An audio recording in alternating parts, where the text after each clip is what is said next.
गांव का नाम था बेलपुर। शहर से दूर, मोबाइल नेटवर्क कमजोर और शाम के बाद कोई बाहर निकलना पसंद नहीं करता था। इस गांव में एक पुराना मकान था। ईंटों की दीवारें, लकड़ी के दरवाजे और आंगन में सूखा तुलसी का पौधा। लोग कहते थे, इस घर में रात के बाद दरवाजे नहीं खोले जाते। राहुल, उसकी पत्नी पूजा और उनकी 6 साल की बेटी गुड़िया शहर से आकर इसी घर में रहने लगे। पहली रात सब सामान्य थी।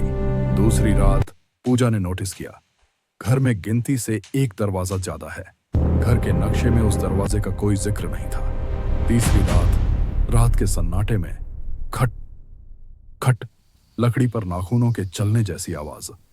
राहुल उठा, लेकिन आवाज आते ही अचानक बंद हो गई। सुबह गांव वालों से पूछा तो सब चुप हो गए। एक बूढ़ी औरत ने बस इतना कहा, रात में उस दरवाजे के पास मत जाना। चौथी रात गुड़िया रोते हुए उठी, बोली, पापा, आज फिर वो आंटी आई थी। राहुल घबरा गया। कौन आंटी? गुड़िया ने कहा, जो दरवाजे के पीछे रहती है और कहती है उसका घर वापस दे दो। अगले दिन राहुल ने तहकीकात की।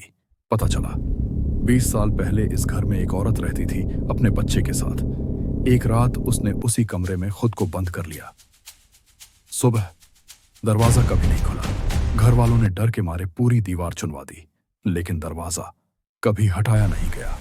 उस रात तेज हवा चली, बिजली गई। मोमबत्ती की रोशनी में पूजा ने देखा, वो बंद दरवाजा धीरे धीरे खुल रहा था।